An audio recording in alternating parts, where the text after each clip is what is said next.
بسم الله الرحمن الرحيم. بينات للإنتاج الإعلامي والتوزيع تقدم ذنوب الخلوات. ذنوب الخلوات، ذنوب الخلوات أسئلة ترد كثيرا، فذاك يقول أنا أنشط في العبادة أمام الناس ولكنني أكسل إذا كنت وحدي، وذاك يقول أنقذونا أنقذونا لقد قتلنا الإنترنت والشات والماسنجر. لو نطق ذاك الشاب لقال واقعي في غرفتي غير واقعي في كليتي أو ثانويتي. فيا الله فيا الله، واقع الخلوات كيف يكون حالي وحالكم فيه يا شيخ؟ منذ ما كنت في المتوسطة، ثاني متوسط وثالث، أنا وصديقة لي ما كنا نصوم رمضان ولا كنا نصلي الصلوات الخمس. يظن الظان عنا أن واقعنا كذا وكذا، وما علموا عنا أننا في الحقيقة أننا لا نحافظ على تلك العبادات والطاعات. كان يقع علي الضرب، كان يقع علي الضرب، ويقول يا فلان اتق الله، يا فلان اتق الله، والله لقد مات. أين أنتم عن أزواجنا المتقاعدين؟ أين أنتم عنهم؟ بعضهم وضع له غرفة خاصة في البيت يجلس فيها لوحده، وضع ألوان القنوات الفضائية يجلس عليها في بيته يقلبها. زوجي في خلوته يعيرني كثيرا، أين أنت من جمال فلانة؟ أين أنت من فلانة؟ هذه خلواتهم، هذه خلواتهم، هذه خلواتهم. اتصلت إحدى النساء تبكي وتقول لي أبلغ عن زوجي الشرطة ولا ما أبلغ؟ قلت كيف؟ قالت من 4 سنوات وأنا أكتم هذا الخبر في نفسي، لا يعلم عنه أحد من الناس إلا الله. لقد ستر الله زوجي لكن زوجي لم يتهرب. قلت ماذا؟ قالت زوجي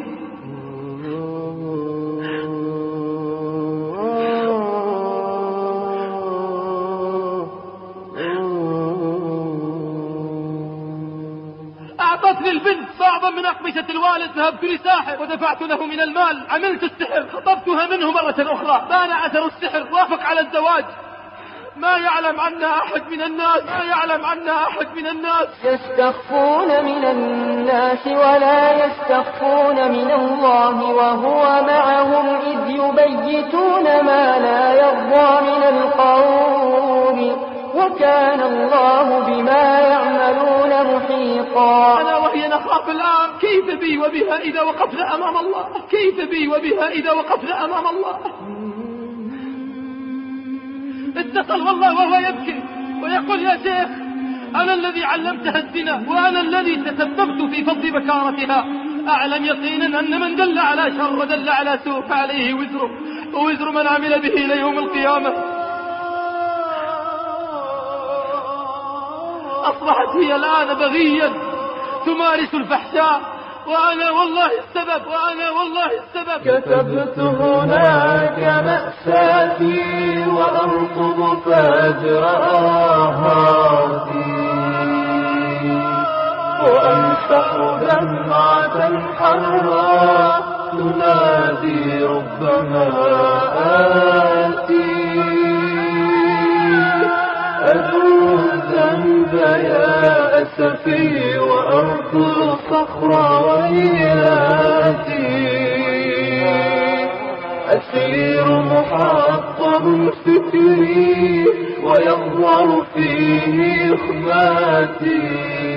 ولكنها صاحبة قيم لك. اسمع العجب الآن. قال يا شيخ زوجتي حتى أيام العذر الشهري تترك السجادة تحاول تستيقظ من الليل وتجلس على السجادة لا تصلي فهي معذورة، لكنها تستغفر وتدعو الله جل في علاه حتى يؤذن المؤذن صلاة الفجر. فلما سألتها فلانة لماذا تشقين على نفسك وقد عذرك الله؟ قالت أليس الله جل وعلا قد قال والمستغفرين بالأسحار، والمستغفرين بالأسحار. وسائل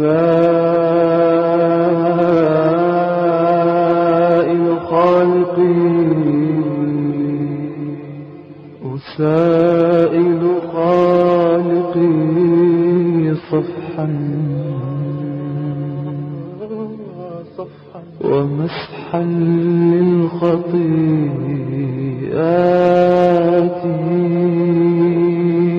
انهمر كمال بين البكاء. قلت خبرني يا كمال ما الذي غير؟ قال يا أستاذ أنا أخبرك الخبر، أنا سهران مع الشباب البارح، سهران على القنوات وعلى شرب المعسل والدخان، لعبنا بيلون إلى الساعة 2 من الليل، والدي ووالدتي تعبوا معي، ثم أتيت في الطريق ذاهبني إلى بيتي وكان ذلك في شهر رمضان. يقول وقابلني رجل لا أعرفه فأخذني وهزني هزة وقال يا كمال متى تتوب؟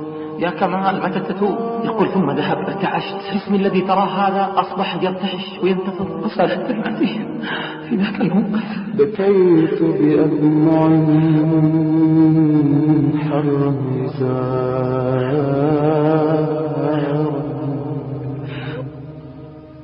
على التفريط في